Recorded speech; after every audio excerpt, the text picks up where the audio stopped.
So how should we start?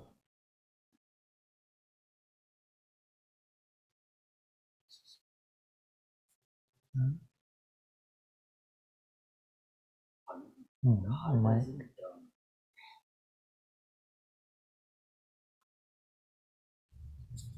Heart is on, it only gives instructions, no, just follow, nothing to figure out, Yes. no questions only. So that whole thing can be just dropped completely. Yes.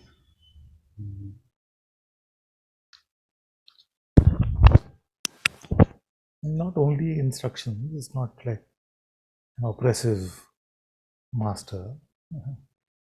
Guidance, reassurance, everything is possible. Sometimes maybe even a contemplation, but not the kind of questions that we usually get stuck with, no, in the intellect.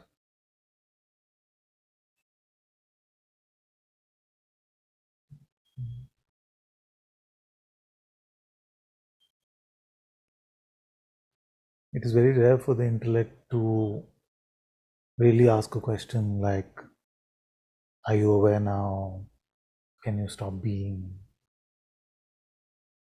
Because in the contemplation of these questions, the intellect itself loses its value.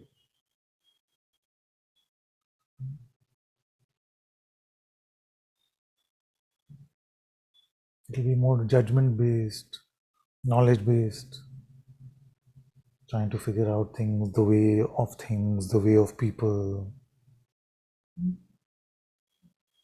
judging each other, climbing the ladder of spiritual knowledge, or even worldly knowledge.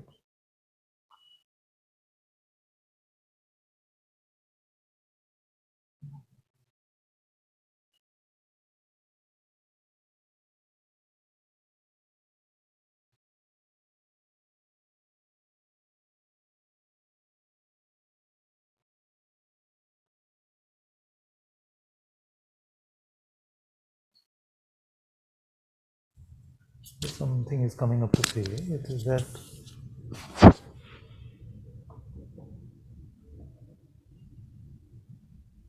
within yourself, which is empty of all attributes, within this self, which is your reality, your true nature, emerges most pristine being, which is all knowing, all powerful, the light of all things.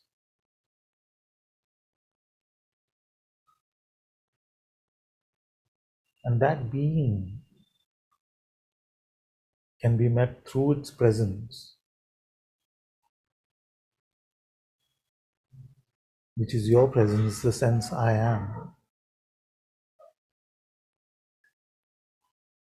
This presence, the sense I am, is His presence, that primal being, that primordial vibration, that which is boundless.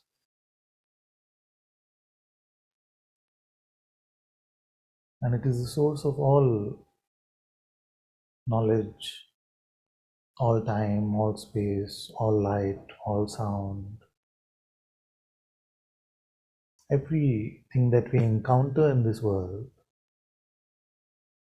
arises from that and is operating under the will of that. Now, satsang is the opportunity for us to come to this being, to meet this being,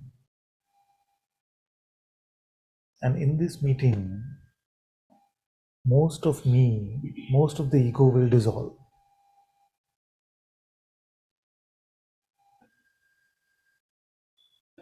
Like the whole ocean of egotism will dissolve.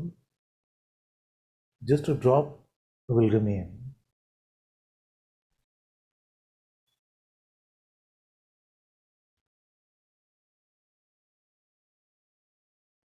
This drop has the power to try and build on to itself, multiply itself. And the way to do that is to keep this drop in the presence of the sense of being, the presence of being itself. There it is, safe, and it cannot multiply. So whatever is left of me, its only true place is in the presence of God, in the love of God, in the service of God. There, your true insight about your reality as the presence itself, as consciousness itself, as well as that which is aware of it, is apparent. But we have one job, which is to not move from there, remain in the temple of your heart, come what may. But when Maya is too compelling, when this play seems too compelling, especially with the narrative of the mind, that is the only way it actually becomes compelling, then instead of trying to get into the trap of figuring things out, knowing more and more, we must retreat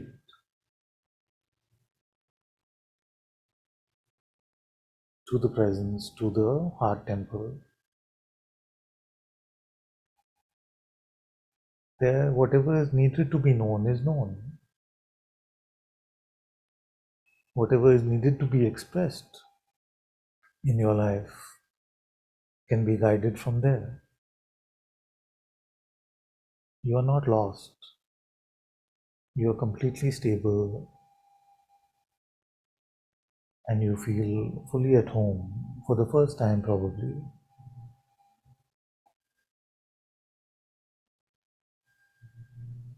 Because this is our true home.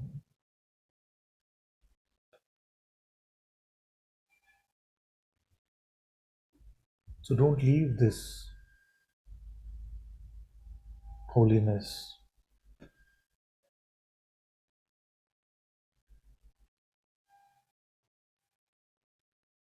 Because in leaving this holiness, you leave the refuge of God, and in the play seems to seem sticky and full of sting and venom.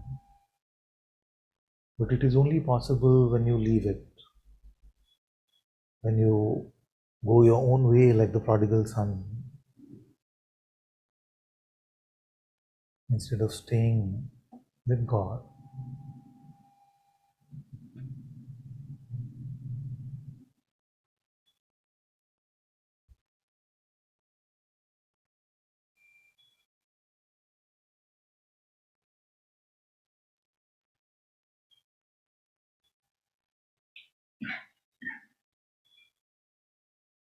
So, this is the new way of life. This is the truly spiritual way of life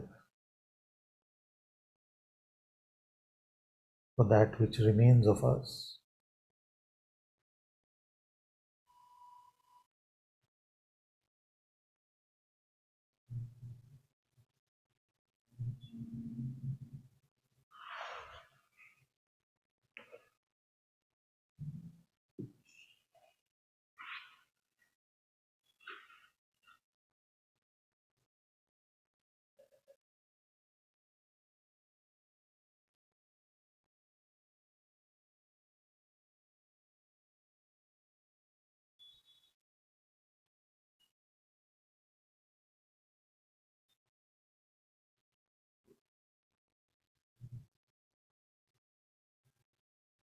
To remain this way is not possible when you are believing a thought. When you allow it to come and go, It doesn't affect you. When you believe its construct, it seems as if you leave his temple and you are on your own. And on your own doesn't work. It hasn't worked for anyone ever. And so we must not presume that you will be the first. There is never a good reason not to return to God. There is never a good reason not to turn to God. There is never a good reason not to live in His presence, in His light. No matter how much the mind tempts you, the reasoning is never good enough.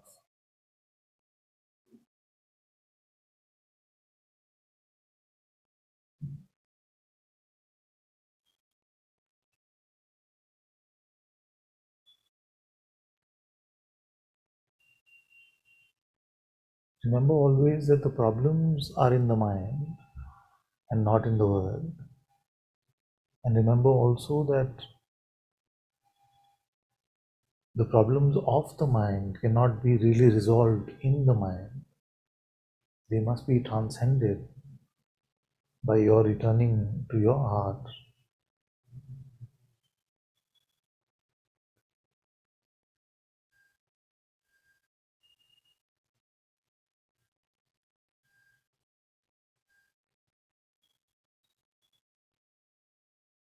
That is Satsang. That is the company of the truth, the company of God Himself.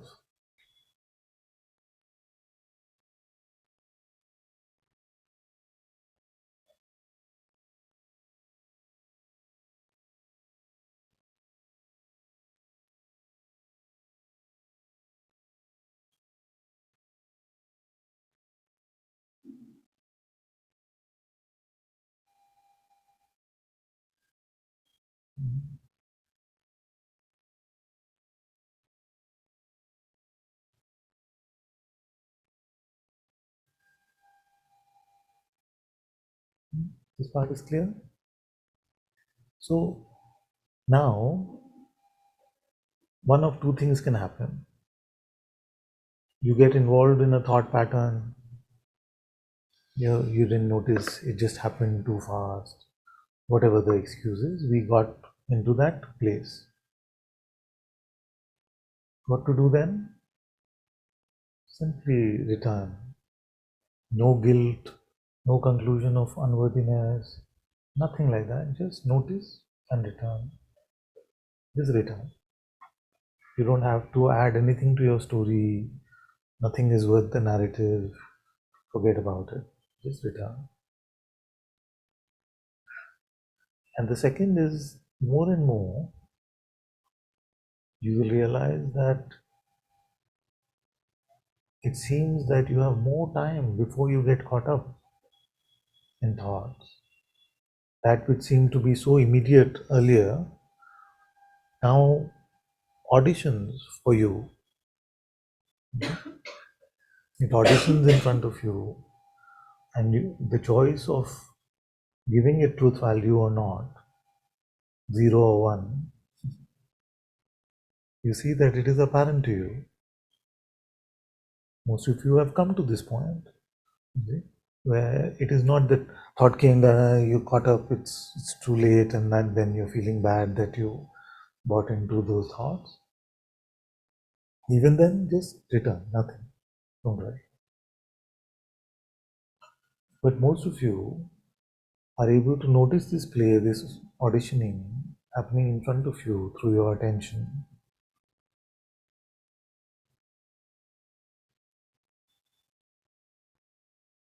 And no matter how compelling the audition may be, don't identify, don't give it your belief.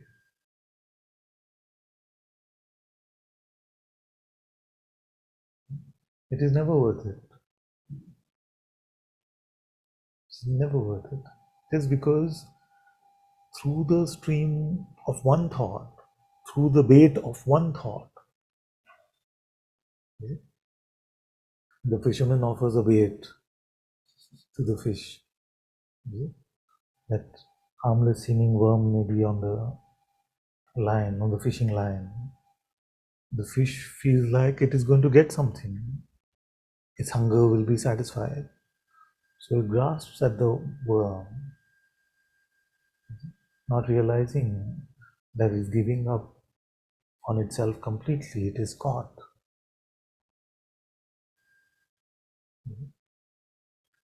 So we don't know, like the Narada and Krishna story, where one thought can just lead us. The mind will tempt you and say, risk it. It's okay. I can always come back. I'm in Satsang. I can always come to Father. What's the danger?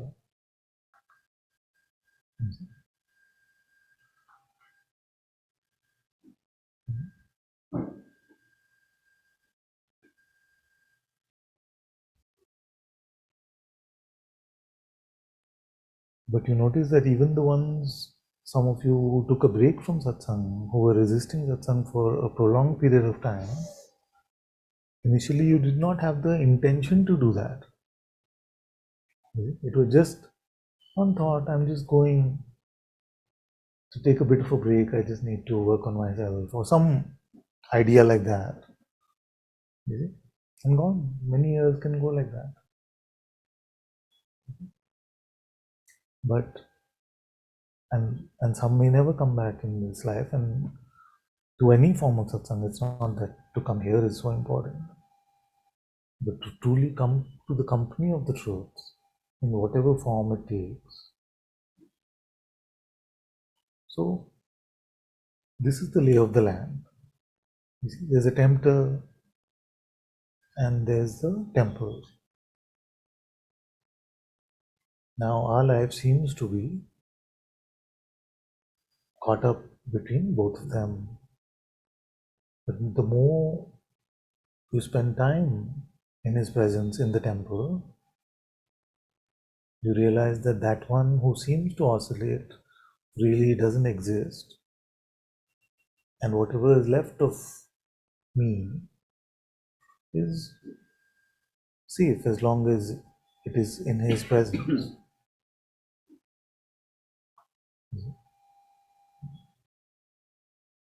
So that is the human play, the human condition. You know?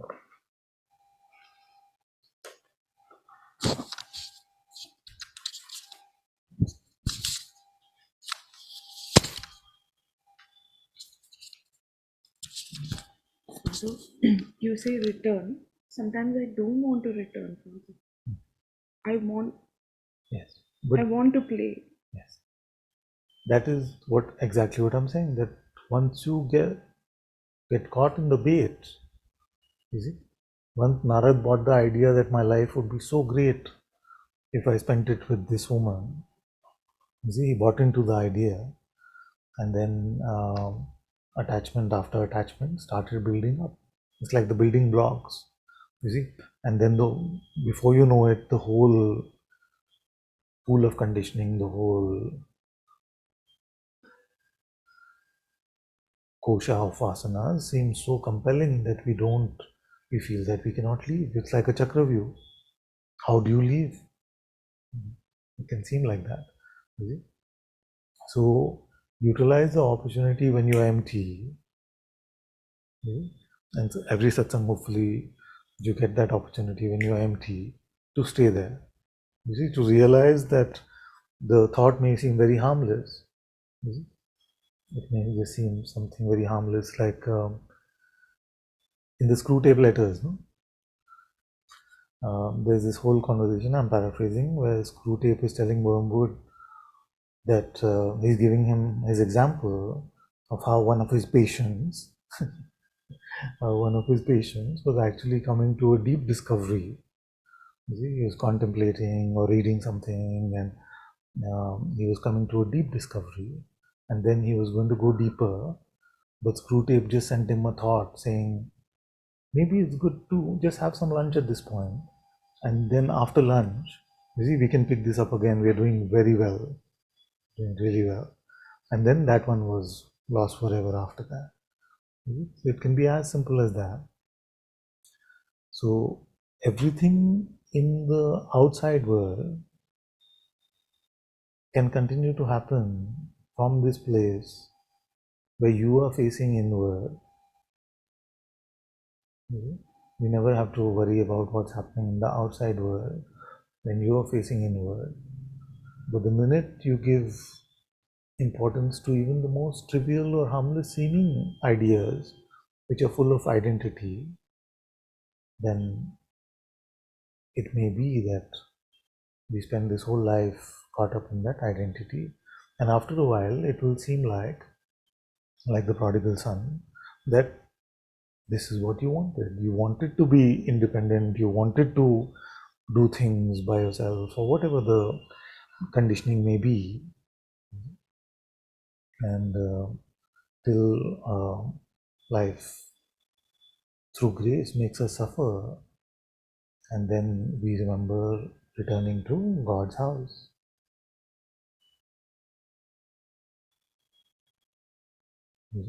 So both the getting caught up and the not wanting to return is a result of thought, isn't it? Can it happen without that?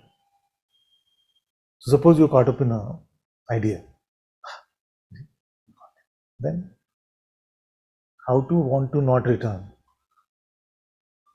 How long does the hypnosis of a thought last? Not very long. Just like, this is not right, what's happening to me? No, something. This is not right, what's happening? Now I'm trying to believe that to see how long it lasts. I see, just a few moments. It can't really,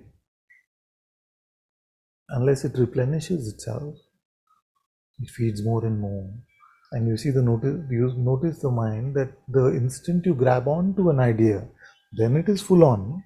It's like this also, like this also. Before you know it, the full framework is in place. You have understood everything, which is garbage, but you have understood.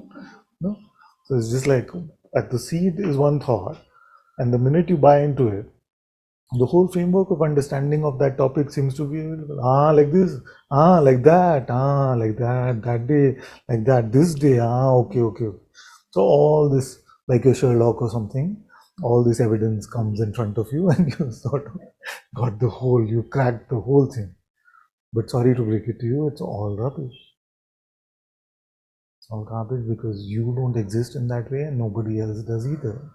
You see, it is just a play, a leela at best. So the what is the spectrum? From entirely non-existent to God's play. That is the entire spectrum of possibility. In every whatever type of spirituality you may look at. So in that whole spectrum, none of that conceptual understanding which you think you know has any place or reality.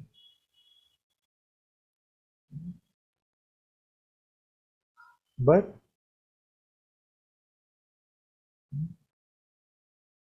It's not so easy. Huh? No, Father. So What was the? it's not so easy. I said. Not as easier said than done. You see, easier said than done is one of the, probably, I don't know if it's there in the screw tape letters, but it's probably one of the trump cards. And I used to hear that so often, because I used to keep belaboring the point of not believing your next thought. And very often I would just hear, but easy for you to say, or easier said than done. No, it's easier done than said. You just have to try it. So when one thought is believed, and I believe it, and then everything else is believed. Like the barrage comes. Even later, like okay, so not just that subject, even other subjects start, like it's like, and then I'm buying all of them, and then I'm already... And for a minute, even that may seem like a relief. You see, initially when we are buying into thoughts, that sense of understanding and righteousness feels like a relief. You see, because not yet used to being completely empty. So it can seem like a bit of a struggle to remain empty. So instead of that, the mind says, come on, just be normal, believe your thoughts, don't try to be free or enlightened or something like that. It can be very compelling, especially when we're in the middle, no? And it seemed like the Mahabharata going on, and it seemed like you are Arjun, and then sometimes you just give up and say, no, I will just give in to my attachments, we'll see. Dekha jayega. Is it? But if you know the extent of the trap in which you can get trapped, as a result of that, you would not just say, we'll see, let me be attached for now. And that is why Kabirji has said, Avsar bar bar nahi aave. That you may not get the opportunity again and again. In fact, he said, you will not get the opportunity again and again. We don't know after how long we have the chance to be with God. Do we know? We don't know. Maybe we've been wandering for millions of years and millions of universes, finding this. But the mind still has the trump card with it. So don't give up the chance, even if you have to give up on everything else. Inwardly, you don't have to renounce anything outwardly. But on one hand is God. What is the counterbalance of that which could make it worthwhile? What can we put on the other end of the scale after which we can say, ah, yes. Huh? Yes, the me, but what about like just me? That is not very attractive. But me, like Yamraj offering to Nachiketa, me with all the pleasures in the world, all the money of the world, all the best things that life has to offer. You see? The ego tries to put that in the counterbalance. It says like this. And remember that beautiful bhajan Maya Mahatagni, where sometimes in the counterbalance it puts devotion, love for God. See? Anything that makes a position about me, it'll put over there. And if your conditioning is now spiritual, that will seem attractive. It will not seem like it's opposed. You see? And you will want to fill yourself up with spiritual ideas and concepts and position, which is opposed to the reality of the innocence of servitude and love. You may build a new persona around that. So be careful of the mind's offers, because they can be tempting because they appeal to your present conditioning.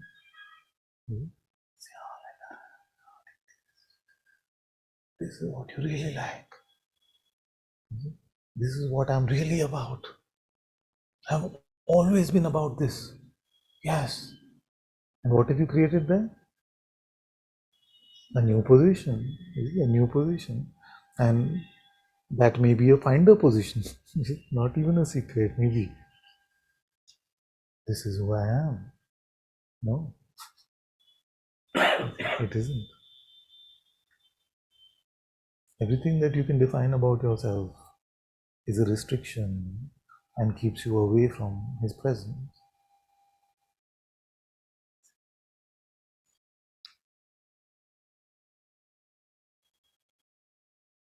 Okay. What is difficult about what I'm saying? Further to Yeah. Great. that returning part. I can't return like you're saying, Father. Can't it? I'm unable to return, like quickly return. Sometimes I can't do that. what happens? Break it down for me. You are caught up in an ocean. You see, suppose an ocean is that I want to move to Kashmir. Some idea. Okay, I want to move to Kashmir. Now you notice it's an idea. What stops you from returning? Before returning, I'm in the pool, Father.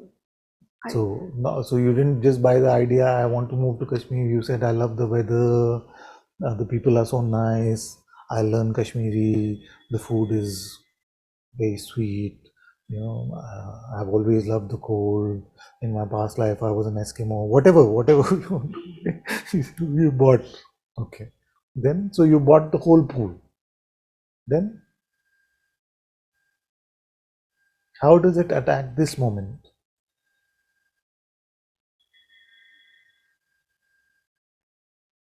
I want to indulge in it. This is the thing.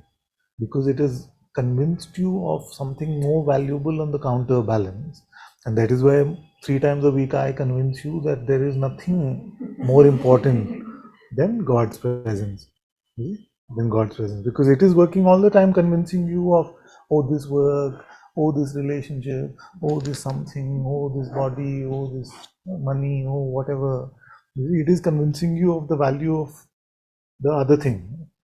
So when you come to satsang, it is the teacher's job to convince you of the value of the only living being there is.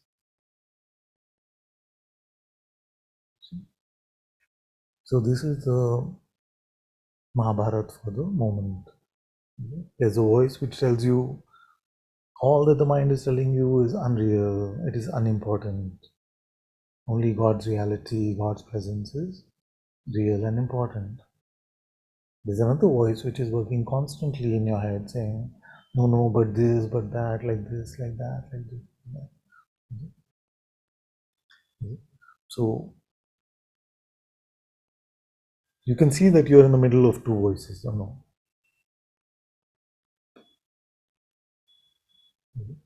Now, you have the power to pick or not. Because the mind itself will convince you, saying, you have no power, you're mine. Mine. I have the power to pick, Father, but there are some favorites which I believe without, like, there's no distance.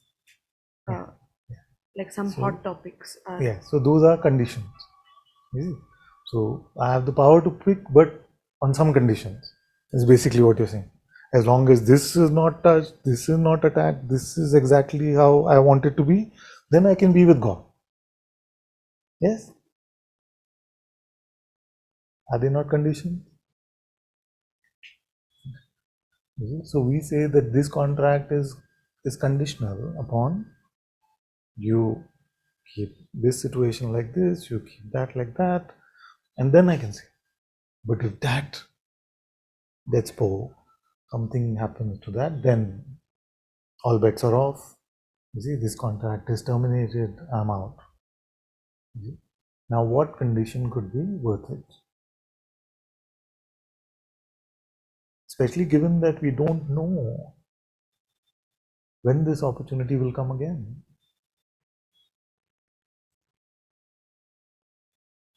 Would Kabir lie to us? He said, Avsar bar bar nahi aave. Would he just like, okay, let me just do some fear tactics? Actually, it comes every day. Every lifetime it will come. But I'll just lie to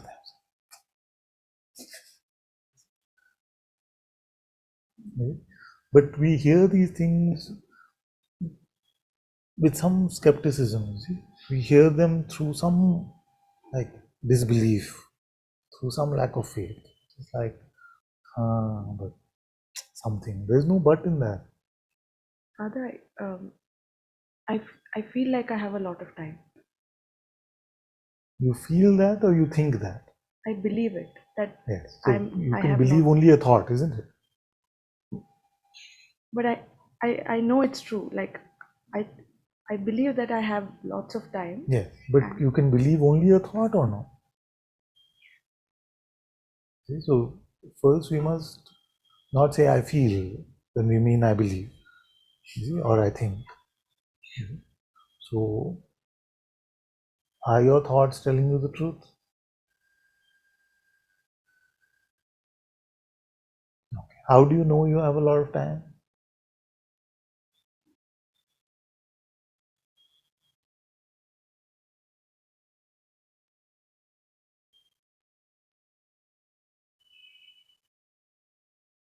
I think I'm too young and I have a lot of time. Yes. But do you know that this is not a dream? Maybe you're the oldest person in the world having a dream where you are being given a chance to meet God. It's possible. You cannot say conclusively that it is not true. Maybe the dream just started and it'll just end. And you'll wake up and say, I had the strangest dream. I was sitting with this strange man, who was saying, there's a temple of God in your heart. Can you believe how absurd it was? What a silly idea. Thank God it's over. I can lead a normal life. It can seem like that. So, on what basis can we conclude that we have a lot of time? Even if we give reality to this world, what does the youth of the body have to do with it? Anything can happen at any time. The whole world may be over. There may be nuclear war, there may be a fire, there may be earthquake, there may be anything.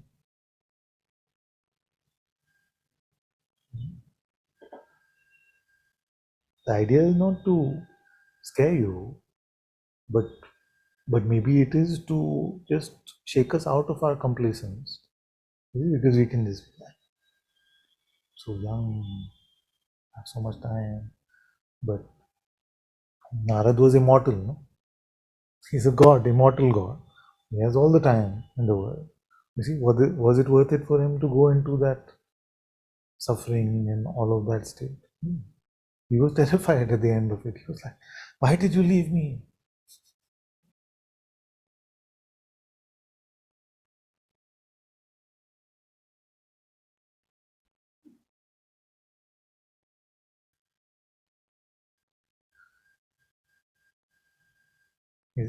And if you said to me that, but my life is better without God presence, then I could have said, oh, yeah, now this is compelling. A better life versus a much worse, joyless, loveless life, just like a barren desert, being with God.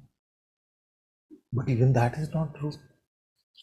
The only joy, love, peace, bliss we get in our life is when we are in His presence. The only rest we get in our life, forget all of those things, just rest. The human condition tires us out so fast. When are we able to rest? In sleep, when we are empty of ourselves and we are with Him in His absolute reality, or in waking when we are in His temple. Have you seen the faces of those who never met God? Who live constantly in the me? Their faces look like them. Not rested, tired, stressed out, worried, always living in this war zone, trying to camouflage it with material benefits, with drinking, with drugs, with trying to just camouflage the hellishness of a human existence without God's presence behind all of these things. Instead of that, just all basically we have to give up our pride. That is the main thing, isn't it? We basically have to give up our pride. Pride means things that we think we know, that we are right about. You see? Basically, we have to give up on that, admit that you're a fool. You see? And even that we cannot really conclude. Be empty of all notions. That is to give up on pride. We cannot suffer, we cannot make a hell out of this human condition without pride. If we talk to most people in the world and say, are you proud? Say, no, I'm a very simple, humble man or woman. See? Because they don't realize the ignorance which is keeping up there with the other conceptual framework of the world. You see, but at least we don't have an excuse, we realize it.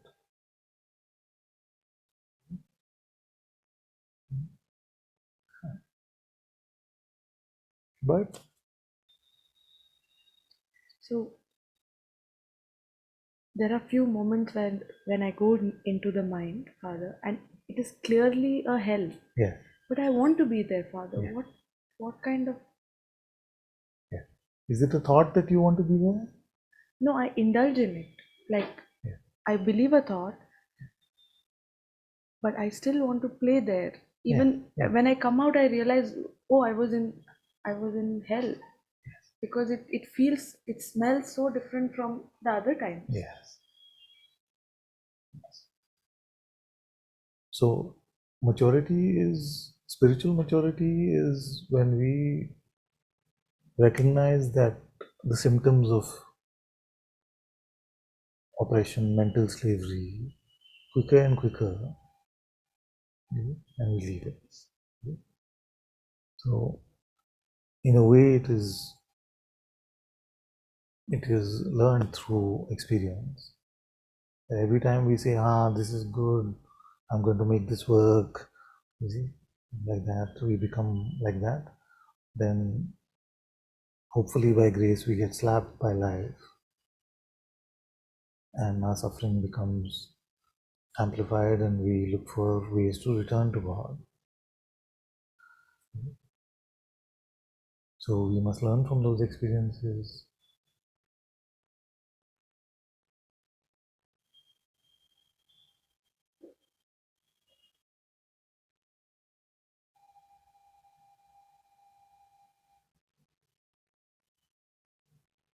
So that I want to is not something that you are hostage to.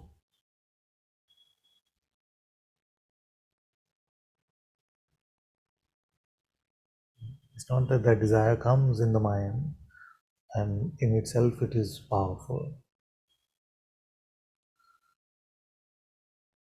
You can examine the things which seem so compelling in your inquiry, or you must surrender them to God.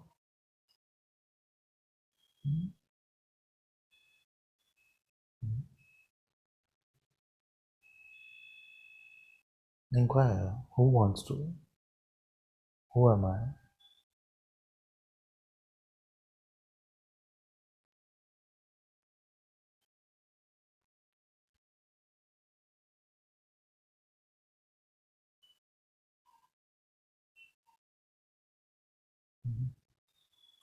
You have to take one step.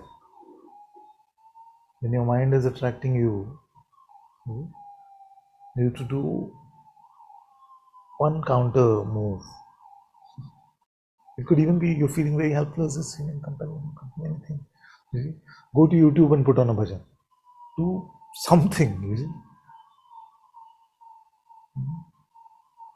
Then you start getting used to not leaving.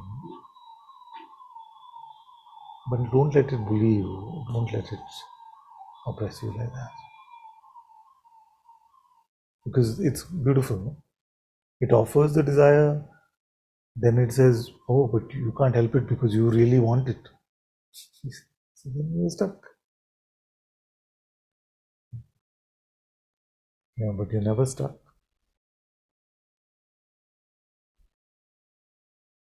You may seem stuck.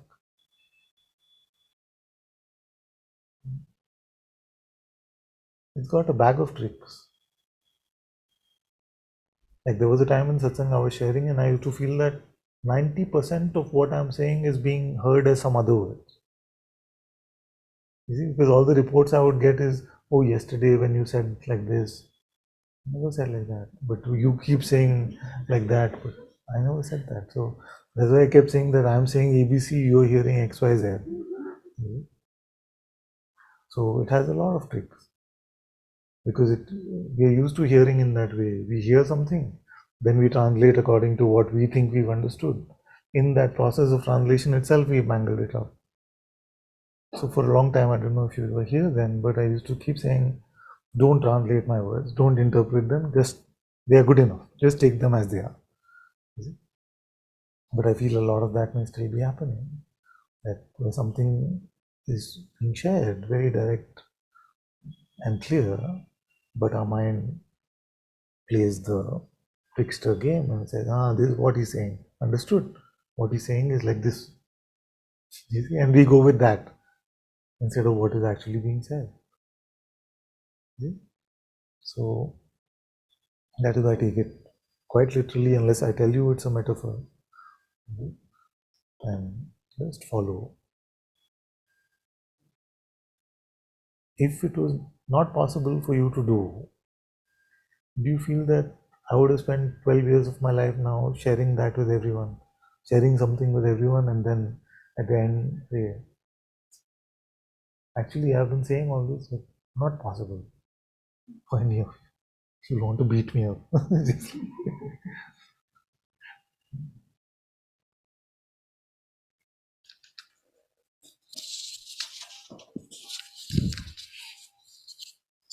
Father, going to your earlier metaphor of the fish going for the bait,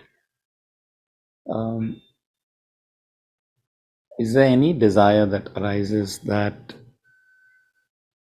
I don't know how to phrase it, but is a healthy desire or is not coming from a bad place? Yeah. Everything that comes from the heart. But it's deceptive in the sense that I went to the country of Bhutan many years ago, first time, fell in love with the place. I was just excited like a little kid. I said, I have to do something here so that I can come back here again and again. But at the surface, I can still, there was desire to be in this beautiful place and it's bait. Now, what ended up happening is I moved a large part of my company there because I fell in love with that place. I wanted to be there. 300 employees are there now. That's created a lot of joy there for those people, which I can see. 50 children are being taken care of in a daycare center, yada, yada, yada. And there's been a lot of suffering also after creating that company there. There was a time where I might have had to do layoffs. I was miserable at that time. I was like, oh my God, what did I do in my desire to? So, what I'm trying to say is any desire, even if it felt like it's coming from a really beautiful place when it happened, eventually leads to some tamasha. That I think that's very clear to me at least. Now, because that happens, I would still go and create that company in Bhutan, even though I went through all that drama. So what I'm getting confused about it is just because that desire, which we know in every instance will always create something, because this is Maya, like you say, and nothing's always going to go smooth. Am I to interpret that every time such a thing happens, then I should just say, hey, you know what? It's always going to lead to something complicated. It's always going to be that bait and there's going to be that hook. So don't even try. That's what I'm hearing. And I know you're not saying that, but that's my confusion.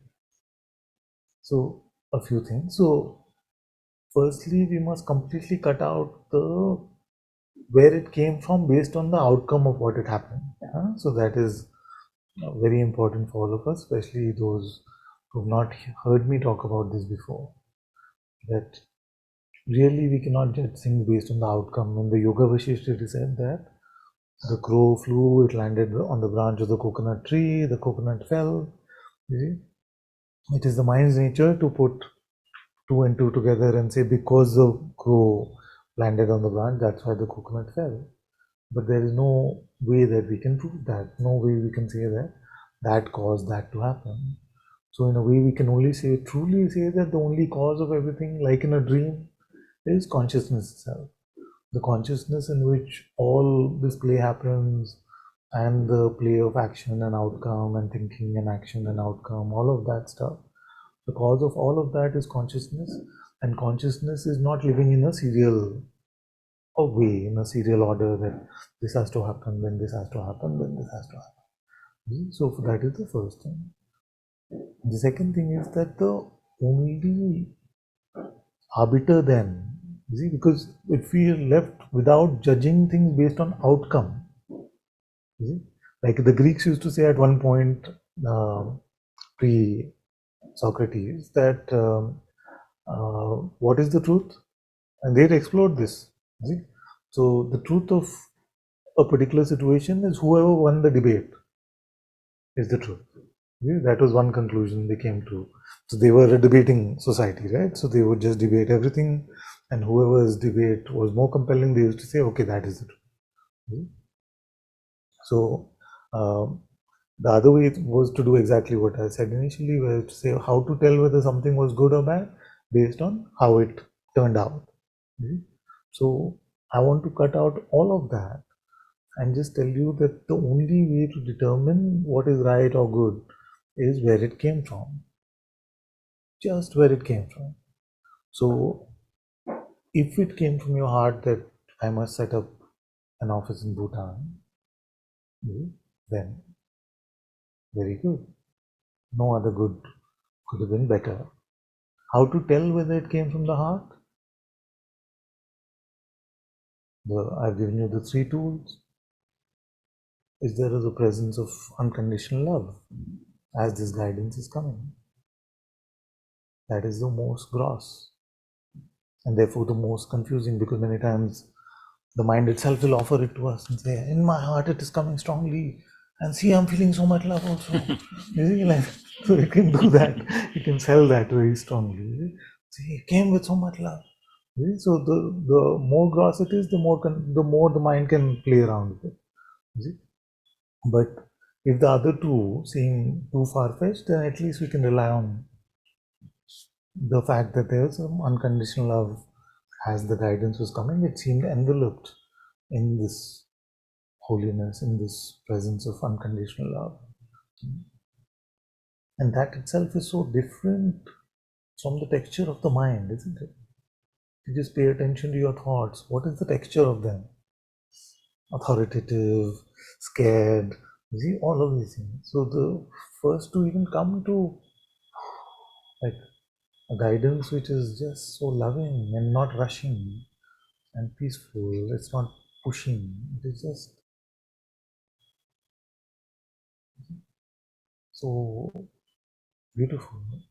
That itself is a beautiful way to live. But okay, so that is the first way. Then what is the second way? Where we can tell it is coming from the presence itself.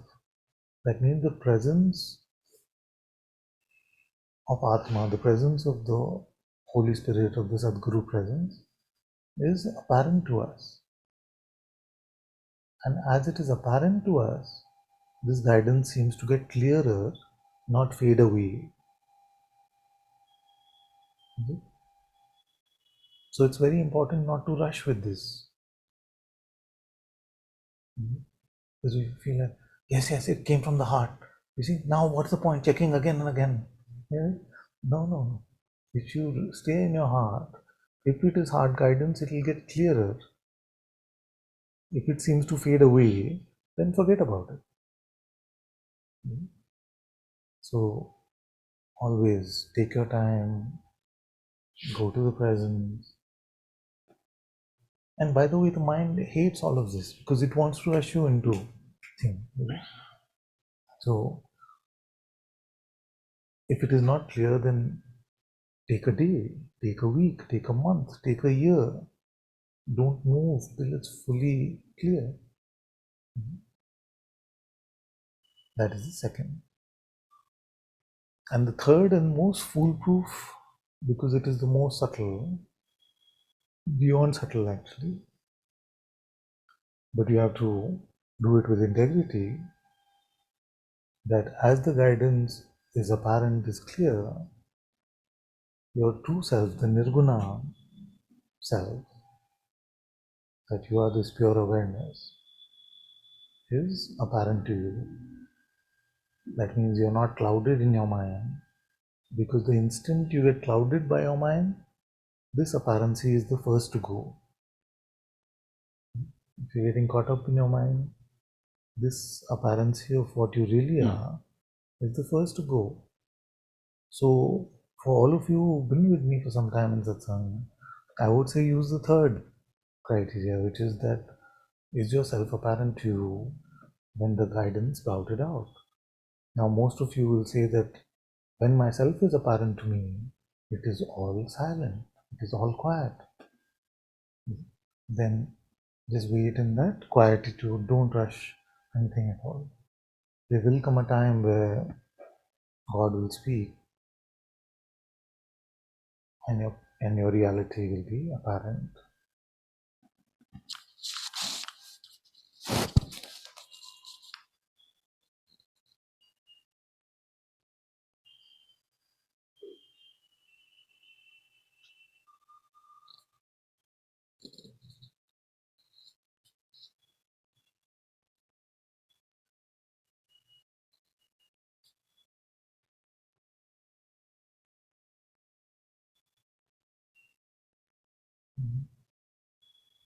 And if we don't go with that hard guidance, then we are living on our mind's terms.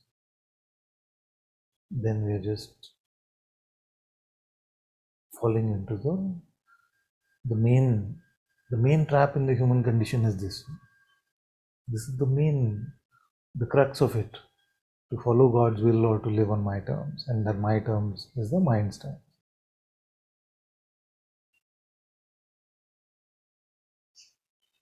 Can I? Yeah. So, like you were also saying today, the mind is capable of creating, I forget the exact words, but oh, I'm good at this, so I should do this and do this and do that. So, like for me, what's happening right now is I'm trying to create another company based on my current skills and what's interesting me and how I see it benefiting other people. But there's a lot of me in that whole activity, in the sense that I go through, oh, am I really skilled at this? Okay, should I do this or that? Like, no. Narain's childhood was like this. He's good at this. He's not really good at that. So I shouldn't make that. So a lot of that activity or narration is going on. And so I'm now close to creating that new company. But if I run it past the filter of what you just said, seems like that's not the way to go about it. But when I introspect, it's just all coming naturally. But then what I'm hearing is, well, the mind can make it seem natural. So I just Yeah. Good. Okay. So one reassurance I have for you is that never is it too late. Never is it too late. So if you feel that as you are empty, God is moving you like this, but just make sure that this one is not using that as a tactic. No, you're empty, it's just moving like that.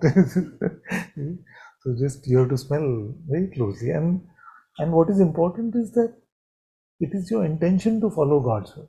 Yes, that is the main thing. Like I was saying last time, as long as that is overriding, then everything else will be fine.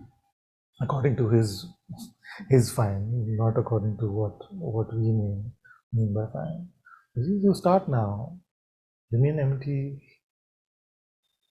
allow him to move you or allow him to guide you. And apply my filters, starting now.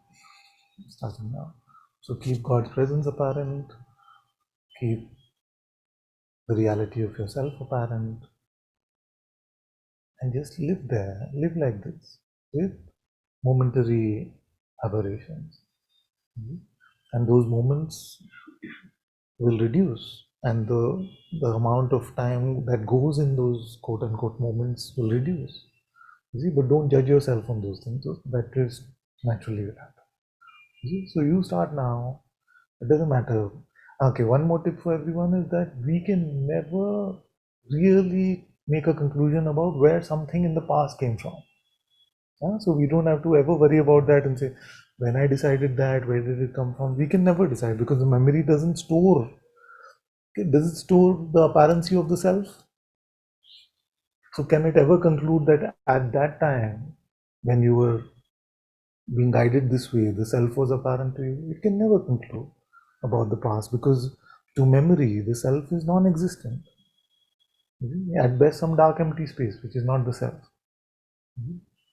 So we can never use this about past. But the good thing is, and I can't answer really any questions about this, is that if you go to God now, for God, time is not like God is not in time now, and then only the future is available to him. God, for God, past, present. So if you surrender to him now, he may change whatever, past, present, future, whatever.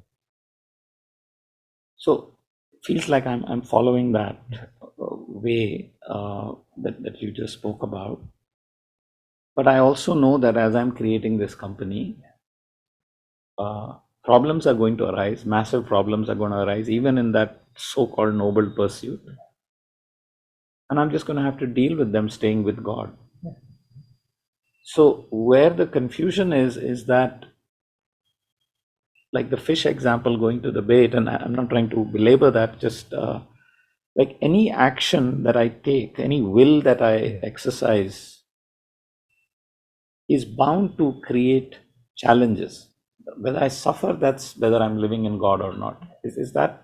So let's look at this. Yeah. So firstly, again, that whether problem arises or just pure bliss arises is outcome. So we're not to be concerned about that when we are following God's will. What happens when we are living in God's light and will, then like there are events.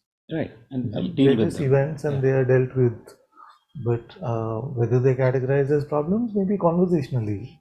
Right. We may converse and tell someone, oh, this problem I'm having, can you help me with that? Right. You see, so we're not going to become all Advaitic about it and say they're calling somebody for help and saying there's a particular event happening. It is not a problem.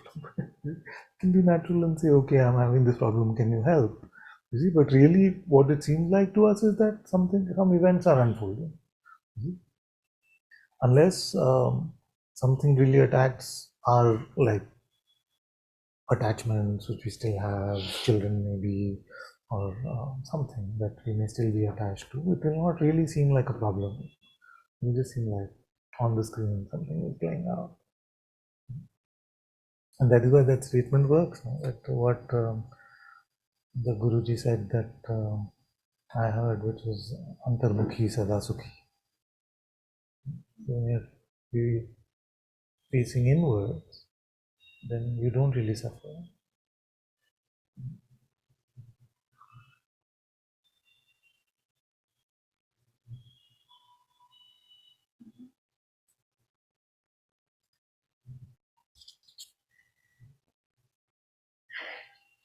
Big story, Father. Big stories kind. Yeah. Okay. Good. Father, the insight part and the love part was very clear to me. Was very clear. Was. But somehow, when you spoke about servitude and you told,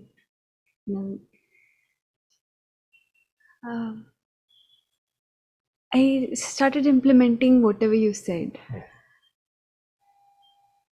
Which was, just remind me, what were you implementing? Just to make sure, because that ABC XYZ problem can happen also. Father, I'll share my experience, Father. So what I said, to put it simply, is to moment, Yes. be moved by God or to be guided by Him. Exactly. Right. That's exactly what I also wanted to share, Father, that this is what I realized when I was executing whatever you said, is at every moment we have a choice. We have a choice whether to be with Him, serve Him, or to serve this, evil voice or whatever is inside us. Yeah. And I felt this very strongly, Father, because I felt all my life I've been listening only to this voice in my head.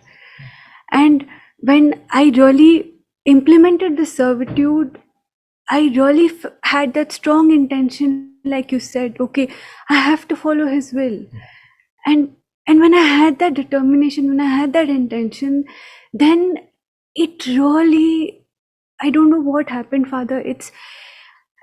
I could clearly see there's a voice inside me, which is not me, which is not me at all. And this is, it's like a fraudster, like a complete, evil voice inside me. A trickster. Trickster, yeah. I could clearly see that separation, Father, and I tried hard every moment that I have to serve him, not this voice. What a pity I've been serving this voice all my life. Why have I not served him?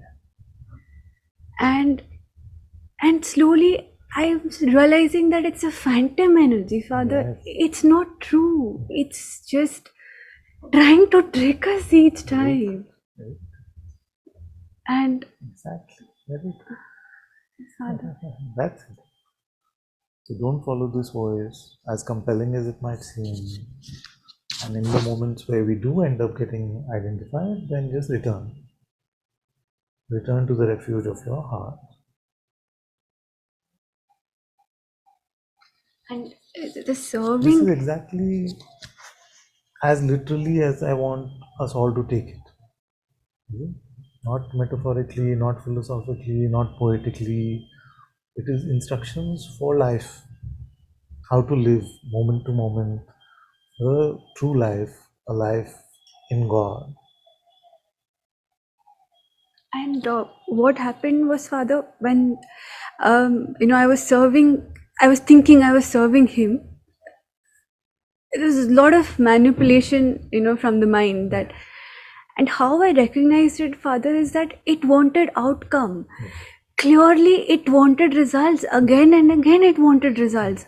Then I thought, who is this thing? What am I serving? Am I serving this? That's when I really found that. This is one of the good tips. So, one tip is that the mind's voice will always be in a rush.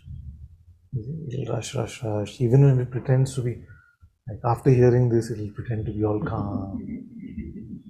But it can't do it because its texture is only like that.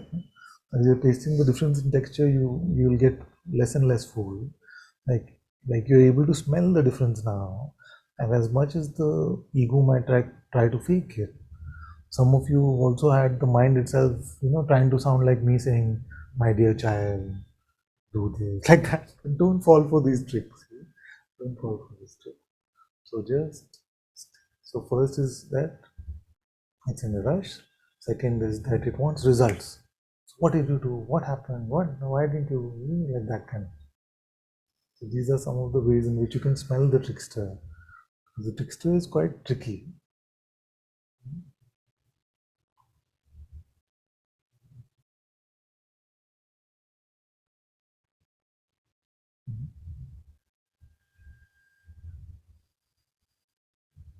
It'll try to make you scared also. All of you look for the elevator scene in a movie called Revolver. Look for the elevator scene. Most of you have shown anyway. But some of you maybe new, so look for the elevator scene in a movie called Revolver. So it tries to use everything. I'm your best friend. This thing. What will you do without me? You have no life without me. All these messages will come. And it's amazing that's in a pop culture movie. It's in a Guy Ritchie movie, which was his biggest flop, from what I heard. But that exact same message of the egoic voice versus. Should we play it? How many of you have seen it? Not seen? Very few have seen.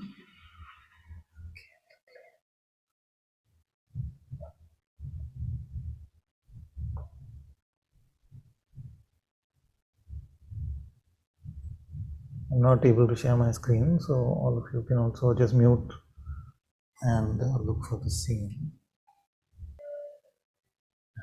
So this is the next scene. But can you imagine me watching this movie? I would just like, what's happening?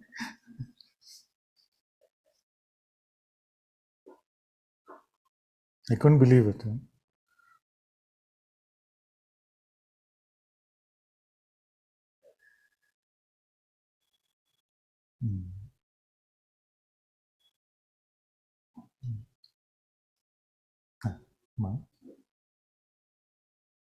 Yes, I'm Father, my own version of that was playing out Yeah. during this satsang earlier. I think you could probably see it in my face.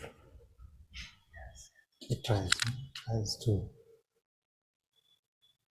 It picks on those times where it feels it's most in danger, and then tries to either distract you or make you scared of something, or feed you some doubt, or all its tricks it can play.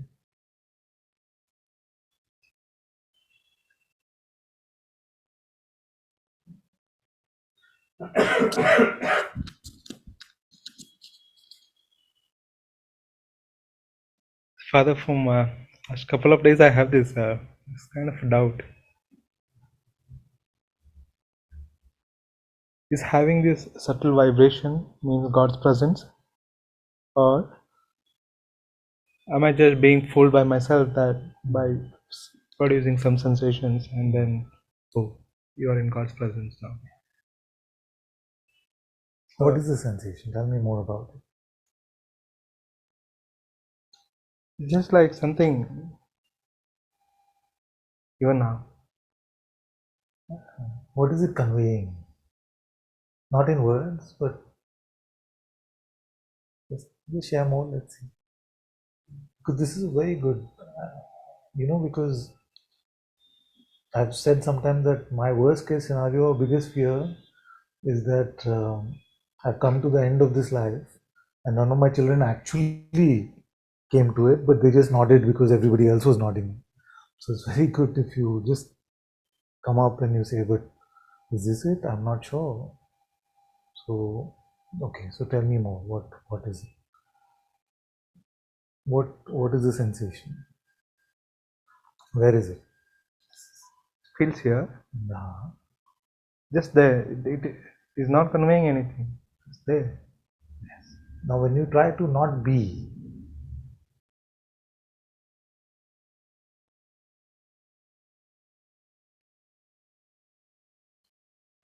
does this sensation come into focus naturally? You try to not be. Yeah, just don't be, don't exist. Don't even understand the instruction, just try to not be.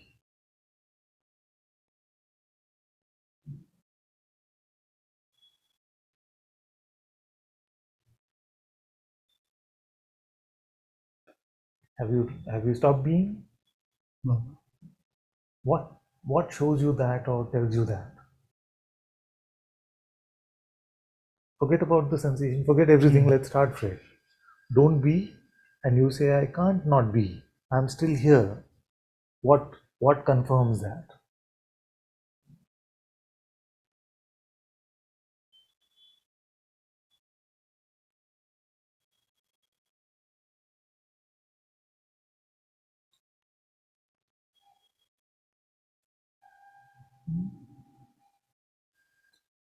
I don't know what confirms it, but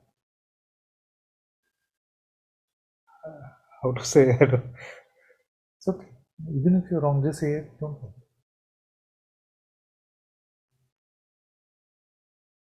worry. The experiment is simple, try to not be. You say that I can't not be. So my question is, what doesn't go?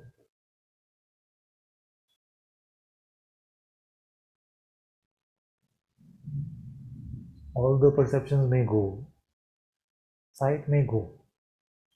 You can even imagine these things. Sight is gone, sound is gone, smell is gone, touch is gone, taste is gone. Are you still here? Independent of these, you're still here. What? How do you know? What confirms that? How do you know you're not asleep? That you're awake? Besides perceptions. Space also gone. Space is gone. Everything. Everything is gone. You've woken up in a limbo where there is not even space, there is no time.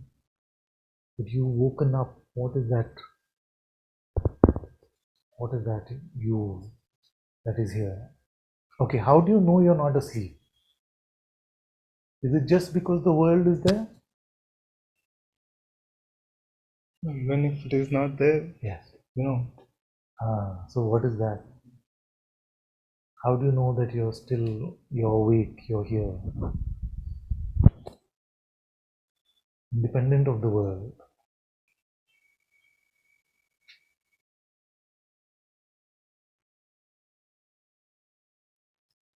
just know it. Yeah.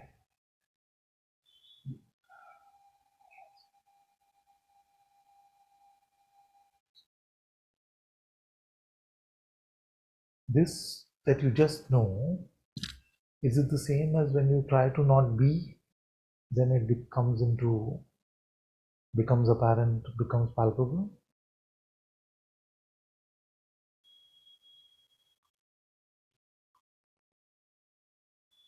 Same. It's the same.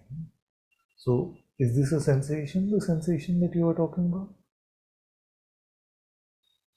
No, it wasn't. So leave that sensation. Stay with this. This is God's presence. It's been very subtle. It's like almost non-phenomenal, no, but not. Just like if there are 360 degrees, this is 1 degree away from non-phenomenal. It's just about phenomenal, but you can't really grasp it, and your mind can't really grasp it. So we have to empty ourselves. And then a question like that, can I stop being? Or am I awake?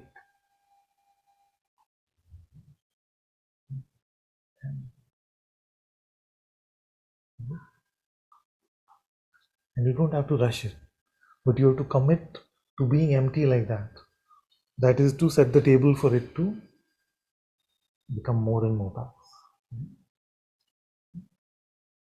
And don't get frustrated, because I got really frustrated with this. You know the story. For 3 years I tried to find the being, reading I Am That, and of course before that also, but really in a focused way, because Maharaj kept saying, stay with the sense I am, stay with the sense I am. What is this sense I am? What is this being? And very frustrated, I got into an auto rickshaw one day, and it just became so obvious. And I can't fathom how it was not obvious earlier, but I remember it was not obvious. That's why I say that don't ever get caught up in whether it's always there or it comes.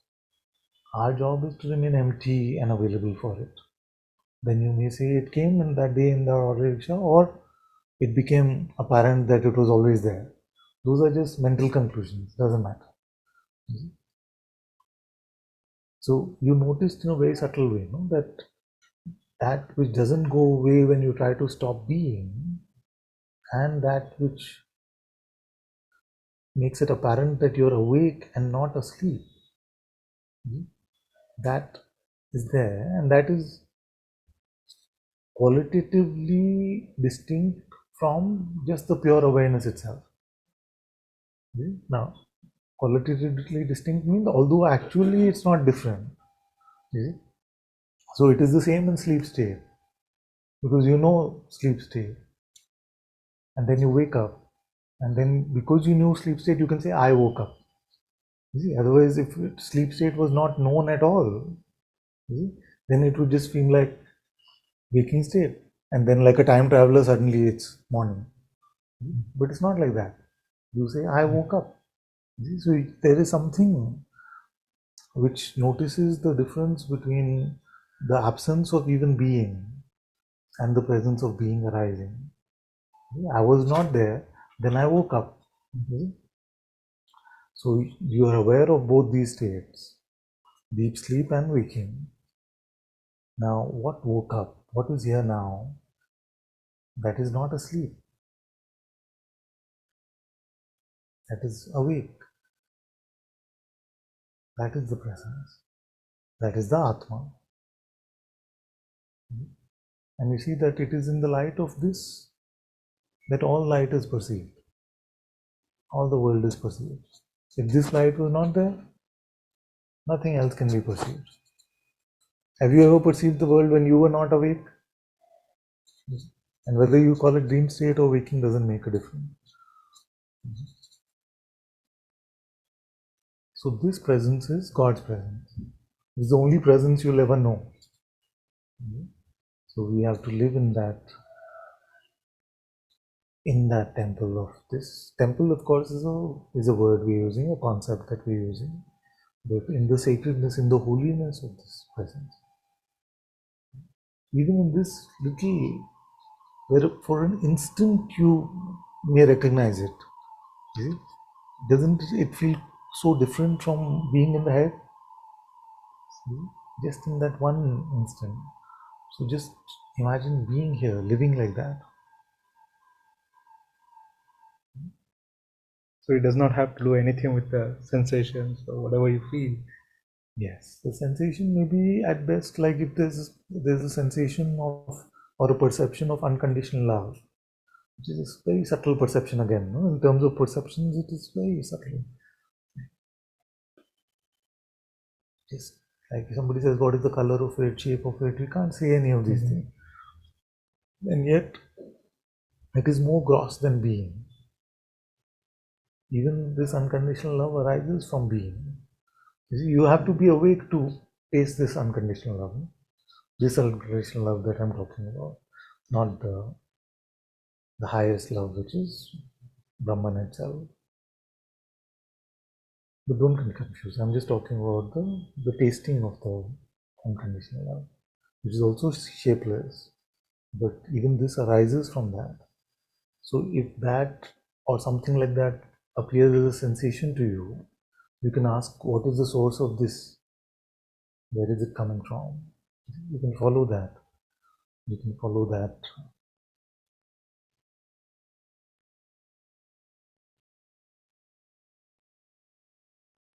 Like some may sense unconditional love. Some may start seeming like they're being guided by their heart in some way. So they can follow that and say, where is this coming from? As long as we open, it is my feeling and my blessing that the clues will become evident. If we really dedicate our life to this, then He will not leave you without providing the helping hand. It feels like I misunderstood all this time the presence as the sensation. It's very good to have. That's why I'm saying it's very good to have these conversations, because this misunderstanding can go on for a long time. Even Shiv one day had a conversation like this with me, where we clarified a few things and he was possibly imagining something. So it's very important to have these conversations, because without that, the mind can it's winning, no? It's just like, oh, that is it. It's just like, for awareness, it'll create a dark, empty space. See, that is it. Here's your awareness. That's why it's very important to bring them up. And then I can tell you who is witnessing even that dark, empty space. And that it may seem like boundless emptiness. Who is witnessing that? You see, it is empty even of space. So it is not like this, like this.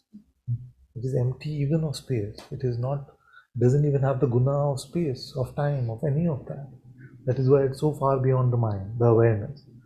And then from that timeless, spaceless, shapeless reality emerges this being, the wakefulness, the aliveness.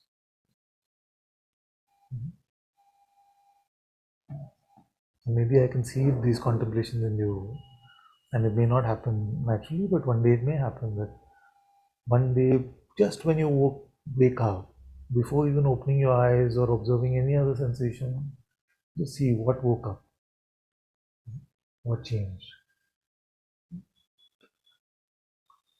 So these will become more natural for us to notice.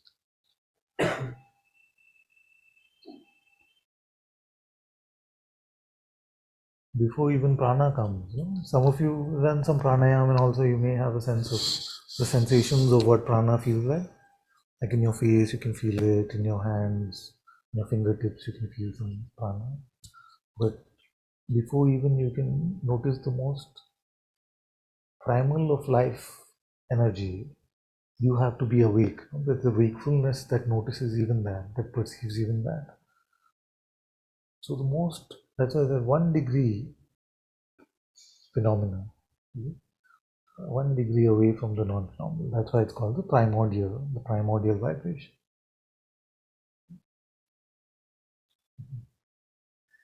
And that can be heard like the sensation must be like that. Father says it's in the heart. Some good happening. So you can feel it. It's natural to take it that way, but it's not like that. What's alive? What's awake? What's being right now?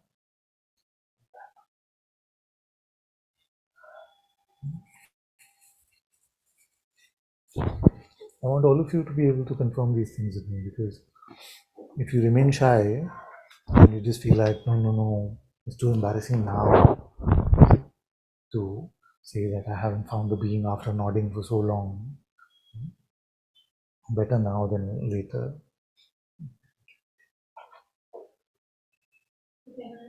Because you don't want to, for pride of not looking embarrassed or silly or something like that, you don't want to be in a misunderstanding for the rest of your life.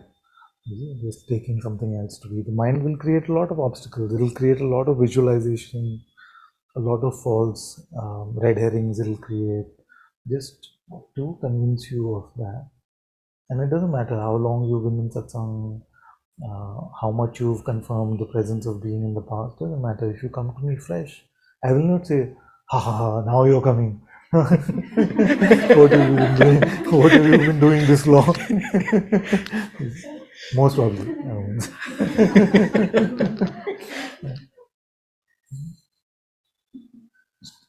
Let's not feel sheepish about this, because I know the mind trickster, no? It can trick us in these very subtle ways, just for some silly pride that how can I tell Father this now after so many years, after so many satsang?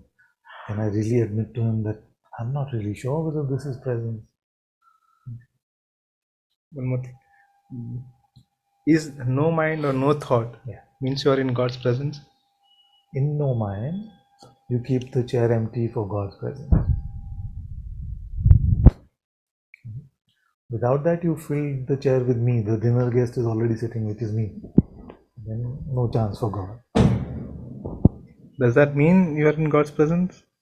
So that is you creating the space for His presence to become palpable. It is true that you are in God's presence, but what we are looking for is like a anchor. No, we are looking for an anchor in life which we can say, ah. So although we may understand that we are in God's presence because our teacher has told us, and it is true also, but you need something which connects you to the non-phenomenal reality, but is not non-phenomenal, because the non-phenomenal is difficult to grasp.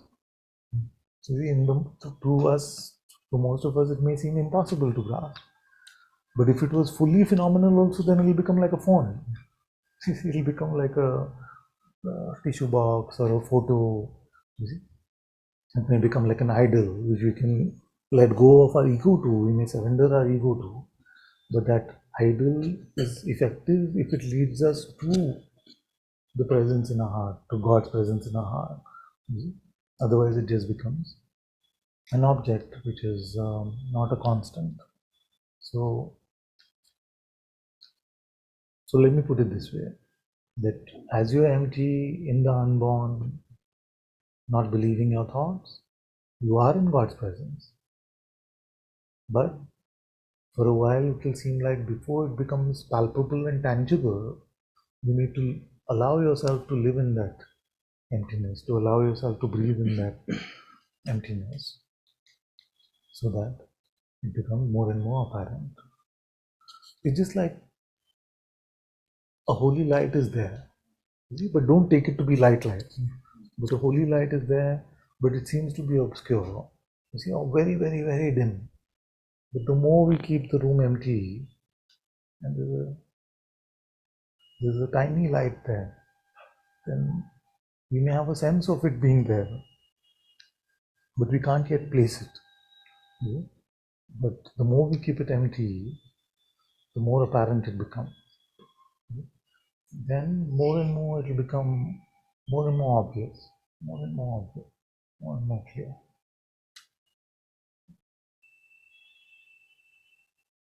Then you see that it is the source of this universe itself, which is quite a change from not being able to find it to it is everything. It's really beautiful. Thank you. And this adventure, this journey, as difficult as it may seem, as far-fetched as it may seem, is the most worthwhile or the only worthwhile adventure in our life, is to make God's presence from just a concept to a palpable reality, to the only reality in which everything else only appears and disappears.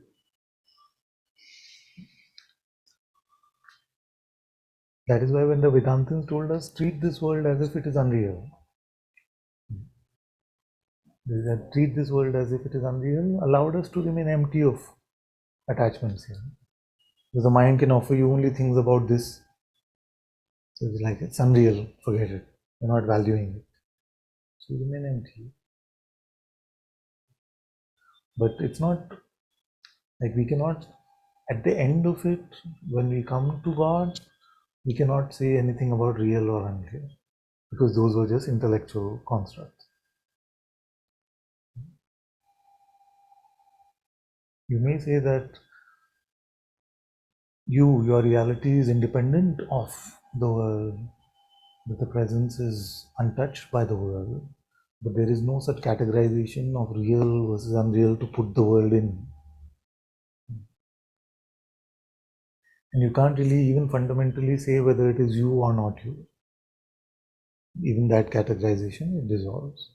Anyway, we're going too far, but this is the project, so to speak. The first element of the project is the most important, to come to God's presence in a tangible way, in a palpable way. And this project is never finished. It only gets deeper and deeper and sweeter and sweeter. Initially, very frustrating, but as you settle more and more. I misunderstood that palpable vibrations as that, and then You can feel like that. The heart has some other, like the physical heart also has some sensation. The emotional heart also has some sensation. You see, the thing is, we are grappling with so many layers of our existence, and each of those layers is interconnected in some way. So we may confuse. Like there are many opportunities of confusion.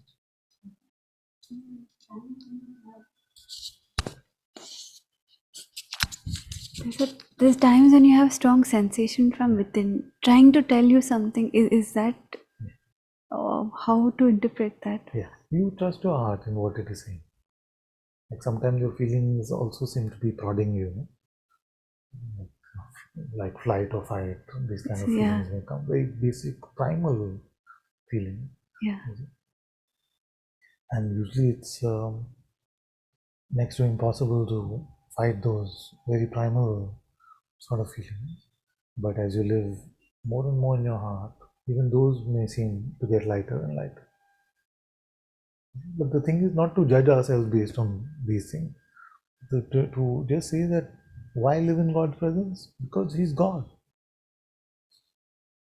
And what better use of our life is there? Not so that I can be like this or I can be like that. That is the opposite of the emptiness that is needed. And you can't fake an emptiness. You see?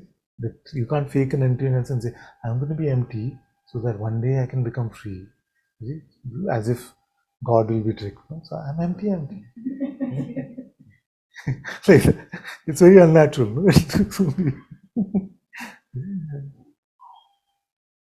Really empty.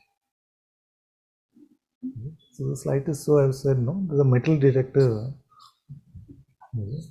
is there, that you carry the littlest of the me. Like even the pose of being empty, even the pose of being open and empty, it's very unnatural. It's like the pose of living in the moment. I only live in the moment. You see? That's not living in the moment. Living in the moment. Yeah. When you try to do, then it can't be done. It has to just be something deeper than that which can try and not try.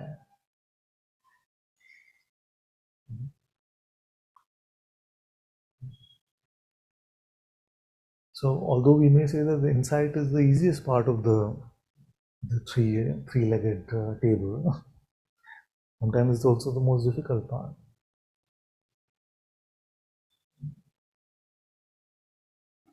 Because to come to true emptiness,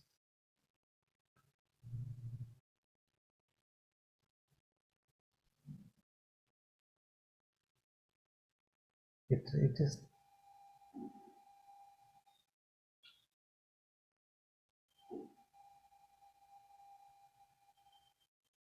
we have to run out. We have to just run out of all the modes. Our life has to make us run out of modes. Otherwise, the mind will make everything into a tactic. Oh, I want to have a better life, so I'm just being open and empty. But you're not empty of that intention to have a better life. No, that also has to go.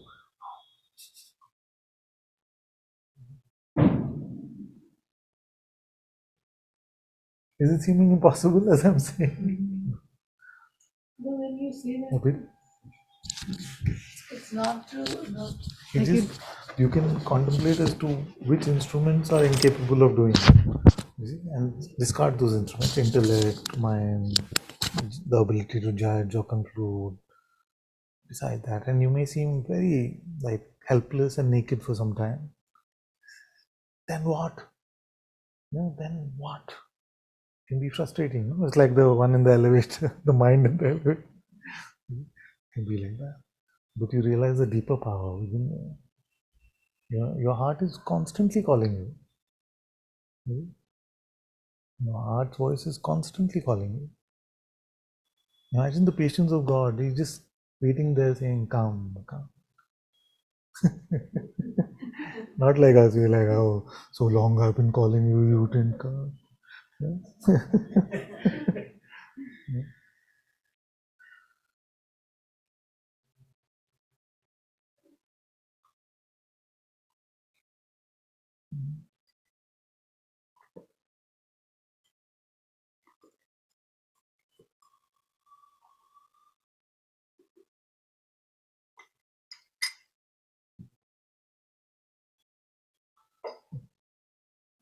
Mike? Your perception also gives the meaning. Yes. The way you decrease. Same. To be open and empty is the same as to be in pure perception. That's what makes it pure.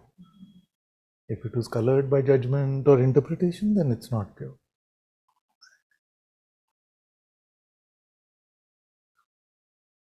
It's given.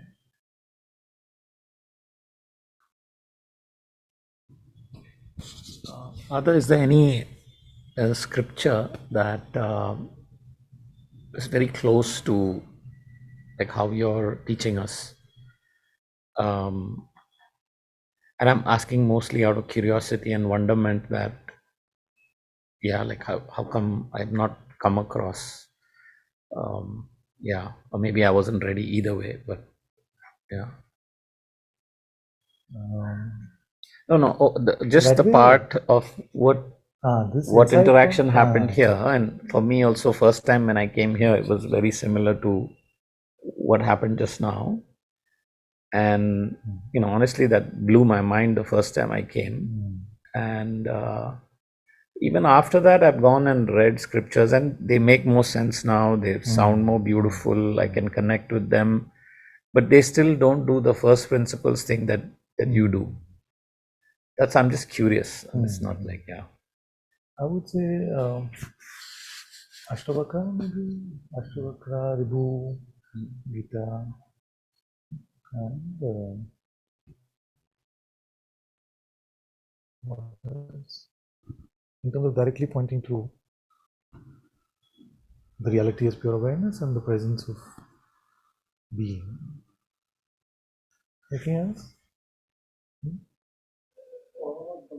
All of them in some way, but I'm No, those are yeah. I know I know the what your modern ones. I question is. know. Yeah, I'm talking about. Huh? Upanishads in some way, like yeah, but not. Maybe the expression is a bit different. Yeah,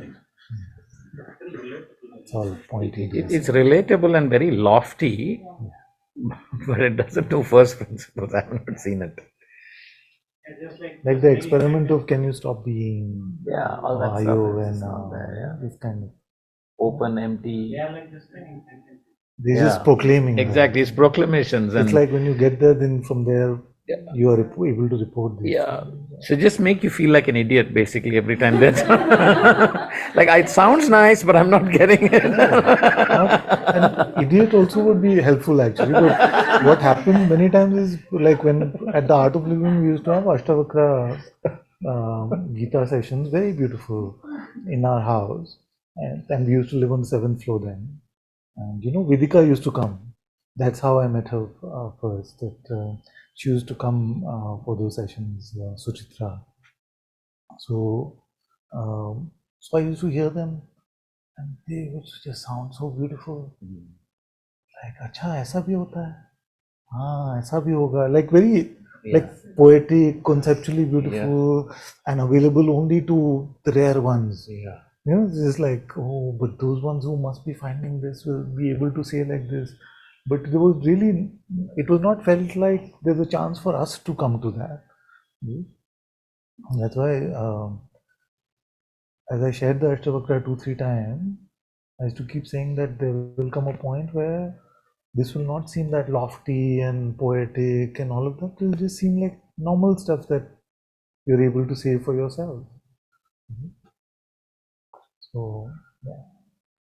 Maybe also it was recognized that if you just put it in a book without a master taking you through it, may not work. Could become convoluted and egotistical. So much trouble can happen. That's why many sages refuse to have their words written down. Even Socrates didn't want his words recorded. He would just share orally because you have some semblance of getting a sense of what the receiver is receiving. But it's just in words. So I don't know, after this body is gone, somebody picks up consciousness speaking with consciousness, and they may completely misread it. No, I'm not there to clarify. I'm not there. So maybe it was meant to be just these interactions. So we sit with you then when we go to read it completely. Before it's just an idea. That's what he was also saying, that is there something which is like a instruction manual in a way. Now that you've been pointed like in the right, with the right bearings, I feel like all of them can be instruction manual. No, I want to say you said you wake up in the morning and before anything comes, and if you have that. Before you engage with the world, before you get out of your bed, come to God's presence and stay there. So when I know that experiment you're saying to him that you know you are before even like anything else may come. The world shows up or anything else. But I know I tried it but every time I wake up, I find that I'm waking up from a dream. I mean, I'm dreaming something and then I wake up. So Okay, so there's no like no word or nothing. You know what I mean? it doesn't I'm matter. doing it So wrong then. what I'm saying is that okay, there were two ends to Yeah. that conversation. One is the notice the contrast. So But you're saying that is not there. So leave that. Yeah. More important is that before you get out of your bed, Yeah. feel God's presence. Be in God. That's simple. And like now, like today you said that, how do you know you're awake? That was so powerful because you don't have the same sensation when you're asleep and when you're awake. It's you know you're awake and you know you're alive. Even and if it's there is just- not the body sensation yeah. or the world or the noise of traffic or the noise of anything else, even the hum of nothingness, you see, there's like a even when there's no noise, there's like a, I don't know if the ears do it or what happens, but there's like a empty song. So not even that. There's a more primal, more primordial presence. That actually, what I was going to first ask you the next question. One was like sometimes you feel it is a blank. You know, sometimes you, okay, when you're trying, you feel like okay, now this is a blank. Yeah. Ask yourself who perceives this blank. Yeah, but when you ask me how do I know if I'm awake, then that blank is not there. It's a completely different Texture of discovery. Like what is the most fundamental evidence of our wakefulness? Before perceptions, who is perceiving the perception?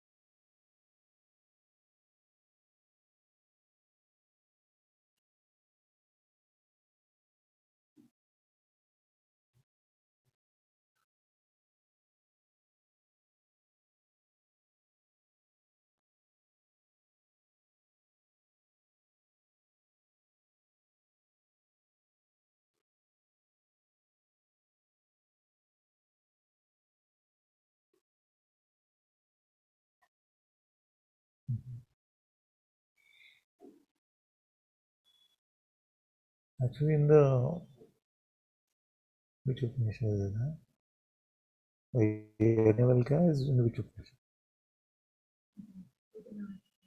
Brihadaranyaka. So in that he has provided the question, who am I also? I feel like that is the earliest source I found of the inquiry. Because most before Bhagwan have not even spoken about inquiry, which is such a direct way to insight. So I was very happy to read that in the Brihadaranyaka.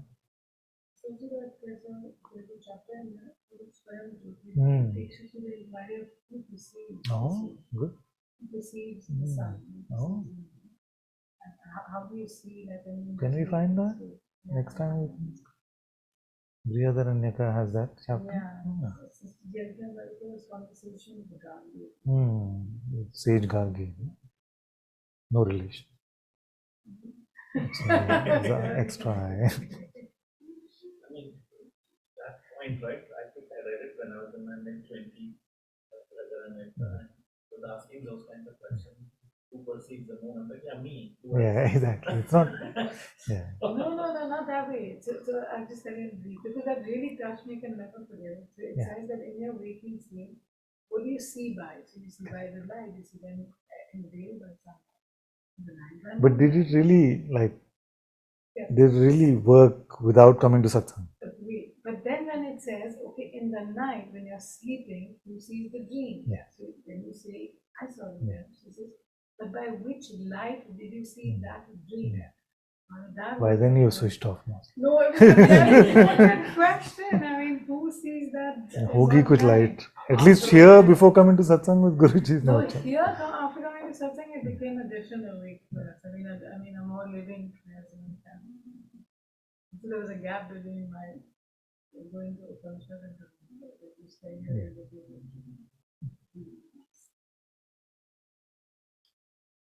So many of them also like tools for teachers to use. No? The Upanishads, especially the Brahma Sutra. If you try reading the Brahma Sutra yourself, especially without commentary, no chance. No? It's just aphorisms for teachers, basically. So yeah, remember the main point. Yoga district is there, but Yeah. Oh my, yeah.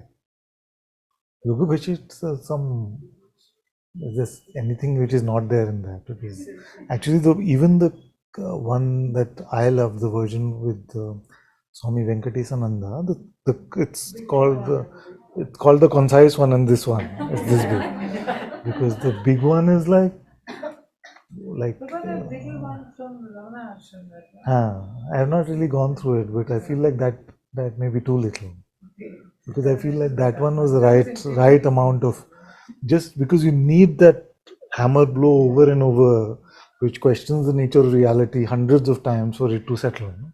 If you just say it one or two times, then it doesn't really. So it has to have that effect on you, where you're reading a story and you're just like that. It has to. Yeah, it just like knocks you out of. It's like watching Inception or something. You're just,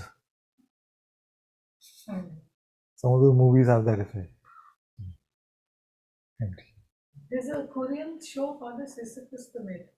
Oh, really? It's a sci-fi movie. Oh. It's a sci-fi movie about how this scientist or whatever engineer meets this woman who says she's from outer space, she's not from this realm. And then, I don't know, I just read about it while I was looking for the other Sisyphus.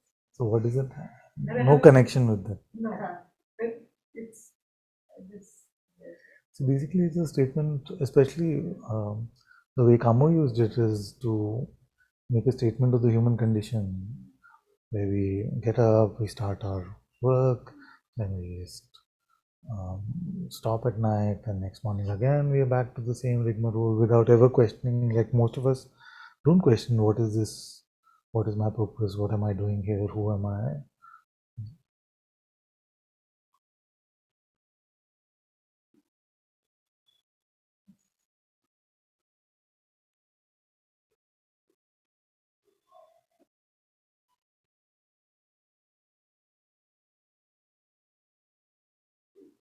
There's a point where tyranny becomes comfortable. Just feel like, okay, there's a sense that there must be something more to this, but at least this is known and all the world is doing it.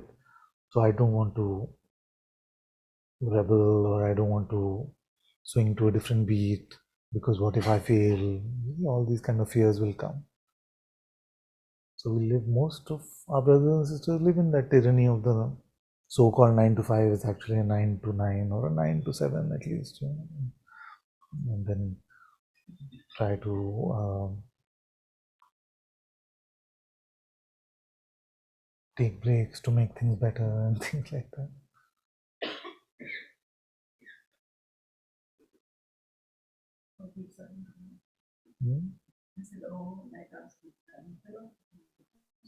Yeah, just get on that rigmarole of trying to understand. To be like a tree or a plant would be so nice.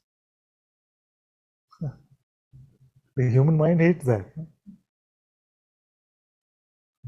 So beautifully it grows, fully dependent, surrendered. The roots grow. They don't know when it's going to hit water.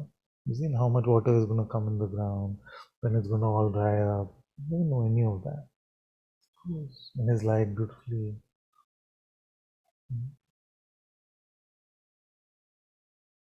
beautifully alive also. Sense aliveness. Like Atmika loves trees. Sense aliveness of the trees.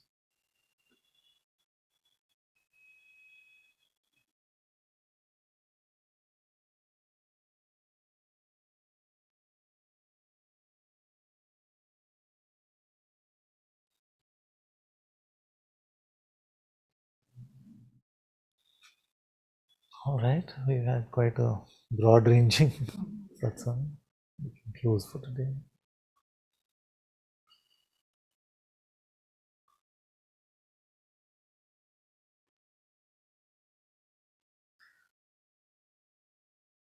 Bhagavan said, don't neglect your family. Does this life have no meaning at all? My fear is that I will cause pain to those I love.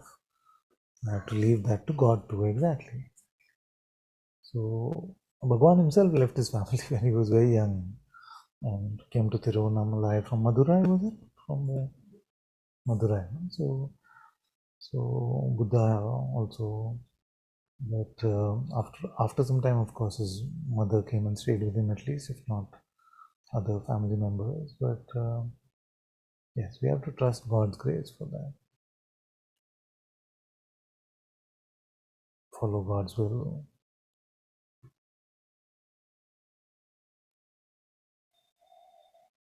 But there's no rule which says you have to neglect your family to be spiritual. Nothing like that.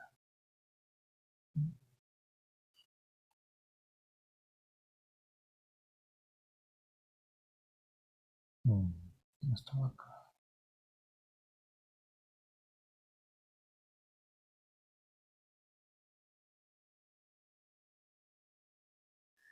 Okay, Father, when you say renounce inwardly, not externally, could you please share a bit more? I'm not sure I renounce inwardly properly, but rather externally, and then maybe inward may come. No.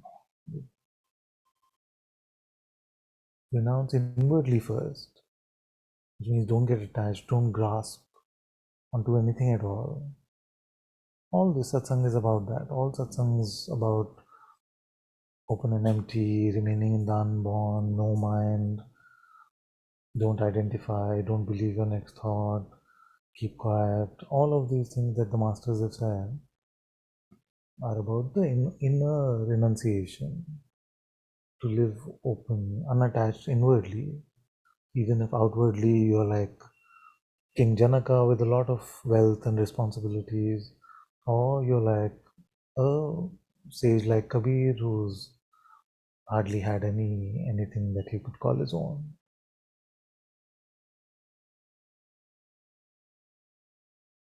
The outer is up to God. Inwardly we must be empty moment to moment.